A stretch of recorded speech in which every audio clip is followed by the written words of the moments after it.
but mostly I just kept being like, are we serious? I'm gonna say I was just bored. I was so bored. I was bored. Couldn't effing tell you a thing about it.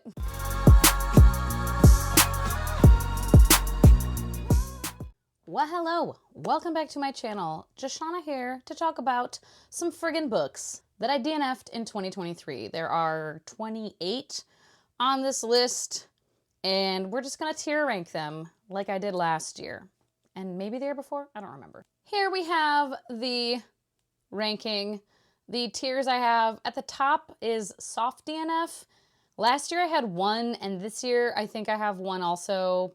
Probably not any more than that. Below that, I changed it up a little bit this year. Below that, I have barely even read it because I feel like I have a lot this year that I can't even really have much of an opinion on one way or the other because I barely gave the book a chance before I was like, ugh, no, I'm out.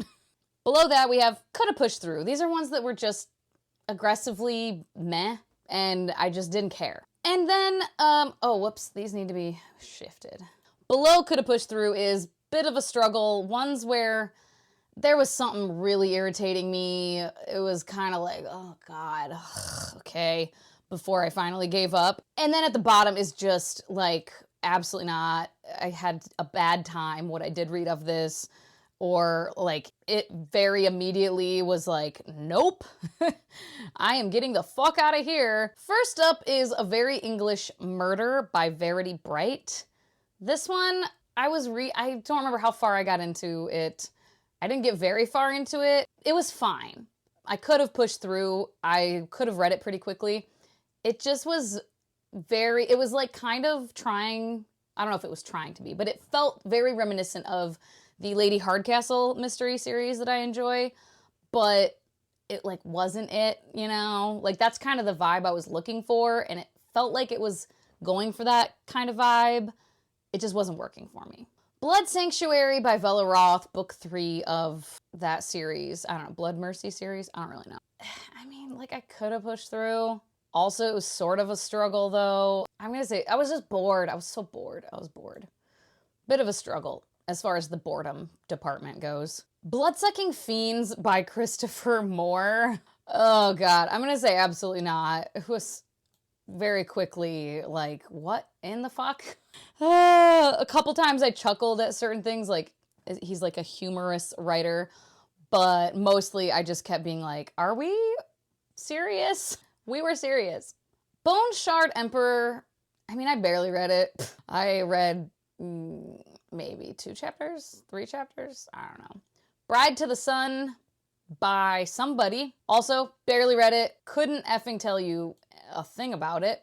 Crossroads of Canopy, oh God, I wanted to love this so much, literally just because of the covers. This first one's cool, but I think it's book 3. Oh my God, the cover's so pretty. The artwork is so pretty.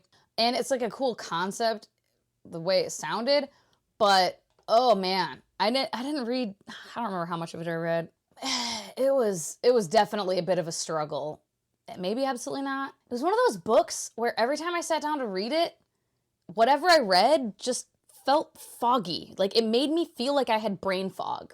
Every time I read this book, I was just like, huh, where am I? And not like because it was so confusing, just, I don't know, something about the writing just, no, doesn't work for me. Dead Dead Girls by Nikisa Afia. This one I could have pushed through.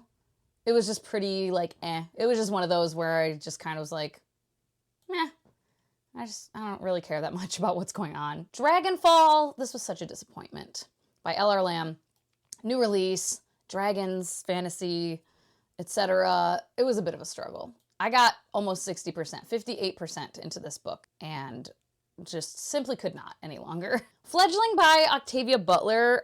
This one was kind of a bit of a struggle, but I really could have pushed through it. I got pretty far into this one too, if memory serves me. I want to say at least 50%. And I wasn't taking a super long time to read it or anything like that. There were just elements of it that just really were not working for me. I felt no connection to the characters or even really the plot. The lore and the world, that part of the world was kind of interesting, but I don't know, it was eh. So I guess I'll put it in could have pushed through. 9 While 9 by Stacia Moreno, I think. I read a little bit of this, but I barely read it. Paragon Hotel by Lindsay Faye. I could have pushed through this one. Just wasn't loving the story. I don't know. And I really liked Jane Steele by Lindsay Faye, but this one, it just wasn't doing it for me. Queen of Dust by H something. Maybe? I don't remember how far I got into that one either. I do remember what I did read. The writing was a little bit of a struggle for me. Rebecca by Daphne du Maurier. I could have pushed through this one. I got pretty far into it, but it was getting to be a bit of a struggle. The main character, my God. The main character was just driving me crazy, but I read so much of it, and I was flying through it also, so very easily could have pushed through, but didn't want to. The Romanovs, I listened to the audiobook of this for a while. It's a chunker of a nonfiction, just chronicling almost the entirety of the Romanov family. It was just too much. It was just too much. So I'm going to say absolutely not for that one. How far did I get into that? I don't even know. It's so huge. I realize that I'm interested in the Romanovs and I don't know, it's an interesting, intriguing family and history to me. But I would rather read a smaller work about one of the Romanovs maybe, or one generation of Romanovs. This one was intensive. Scorpica by G.R. McAllister, I think. It was fine. It was very meh. It was so very meh. I wasn't having a terrible time. Stone and Steel. This one I'm going to say absolutely not, because it was very short. I could have very easily read it. I think it was 100 pages or something. But there was incest in it. They were they actually sisters? I don't think they actually were, but they were raised as sisters and called each other sister, from young childhood age, were raised together as sisters, called each other sister, and then were lovers. And very quickly in the beginning we saw this. So I'm pretty sure that's the case, where it wasn't incest technically, biologically, but I just still, it's ick. You grow up with someone as your sibling. I don't want a romance there. Even though it was very short, I just didn't wanna. The Sun and the Void, I kind of barely read it, but it was kind of just meh, mostly, I want to say. I just wasn't getting connected to it at all. Taste of Golden Iron, very much, it was there.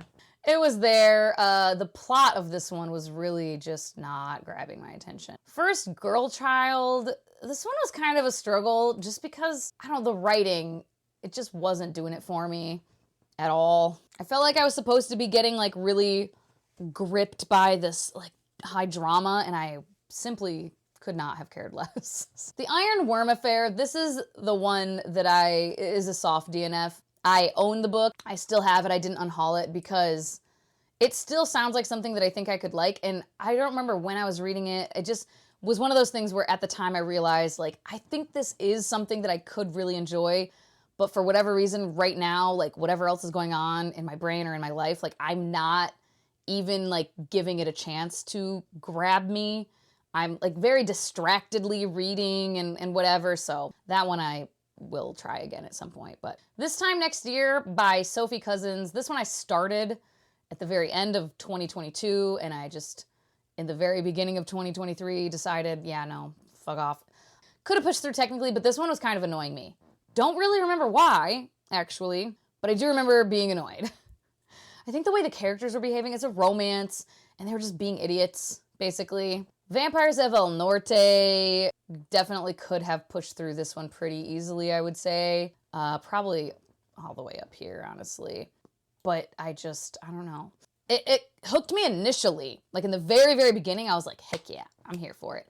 And as it was going on, the romance, I was just not vibing with it as it was, developing or not developing or whatever was going on with it. I just could not care. Winchelsea, I barely even read this, to the point where I didn't even put it on my spreadsheet. I read 4% of this. Hardly. Immediately, the writing style, 'twas not it. Yumi and the Nightmare Painter by Brandon Sanderson. I didn't get super far into this one either, but just no, I wasn't getting down with it. This is an absolutely not, because I was getting annoyed with stuff. It kind of is, yeah, just no. The Surviving Sky, I would say this was a bit of a struggle. Probably like down here, maybe? No. Yeah, because for me, I'm going like, it was the most of a struggle here. At the top is like, could lean up into, could have pushed through. So, I mean, I guess I'll change that then, because that should be like that. Yeah, Surviving Sky, it was a little too sci-fi for me. Sense and Sensibility, barely even read it. I think this one I got like 2% in, maybe? I don't even know. All the Hidden Paths by Foz Meadows. This one I probably could have pushed through, but I also did barely read it. But I'll put it in could have pushed through. I really liked A Strange and Stubborn Endurance, and I honestly would still recommend that one. Just read it as a standalone. I would say that is fine, because it ends on like a mostly tidy note. We don't have some big like cliffhanger or any cliffhanger necessarily. So I would say still read Strange and Stubborn Endurance and pick this one up if you like the first one. Maybe you will like the second one also. It wasn't for me. The EOS key, I think I got pretty far into this one too, and it just wasn't for me. I'll put this one like maybe right around here. Yeah, that looks right to me. So there we go. It looks like way less books when I look at it like this, but it's 28, 27, 28. The same amount I had last year, I think. I think I had 27 last year. Let's see if I keep that up. Maybe even have more. You all know I fully support DNFing. Whenever you're not enjoying something for literally any reason. Life is simply too short to read books that we don't care about, you know? I think the only time that I've ever considered DNFing a book and did not, and was so happy I didn't, was The Final Strife. And that was one where it was just so slow to start, but I was liking various elements of it, almost all the elements of it, other than just the pacing initially. And that was a case where I was like, I'm going to give it to 50%. And by 30-ish%, it picked up, and I was like, fuck yeah, here we go. But I think I'm a pretty good gauge at this point. I can gauge it pretty well when it's a book that I should give 40, 50% and then call it quits or not, versus when I'm like, yeah, no, I don't foresee this changing. It depends on what the issue is, you know? And I just have no problem if I read 70% of a book. If I read 85% of a book and suddenly I'm either very annoyed by something that is just like not it for me, or I simply am like, you know what? I'm realizing right now, I don't really care how this ends. I will quit. And I'm very, very comfortable with it. And I think it's self-care, you know? I see people say that all the time. DNFing is self-care, and I fully agree. I am an avid DNFer. There's just too many freaking books that we all want to read, you know? I'm not going to make myself read something that I'm like, lukewarm. Series, I'll DNF, and when there's one book left, I have DNF'd the final book in a series at like 70%, because I just suddenly didn't give a shit anymore and lost no sleep over it. I wish that all for you as well. Unless you're just hardcore completionist and you like that. But most people I know who are like completionists with books, they wish they weren't, you know? Most people I know are like, I wish I could DNF more. Versus people who are like, no, I enjoy pushing through and reading all of them. Most people are like, I wish I could do that. So here's me. If you feel that way, this is me telling you, keep working at it, man. Just think, like, am I really going to lose sleep? And if you're like a little curious, find someone you know who's read the book, or Google it, look it up to find out what happens. There are times where I DNF, but I'm like, the writing is just not working for me, or like, I fucking hate these characters, or something is really annoying me, but I am kind of curious about XYZ of the plot. I will just DNF it and find the answer somewhere, either from a friend who's read it or online. Or like looking at reviews, to like spoilery reviews. That's a great way to find out what the fuck happened if you have curiosity. But there's plenty of times, most of the time, where I don't even have that. Where I'm like, I literally don't give a shit. So yeah, 2024, self-care, DNF those books if you're not having a good time. Let me know if you read any of these that I DNF'd this year, and, you know, if you liked them or not.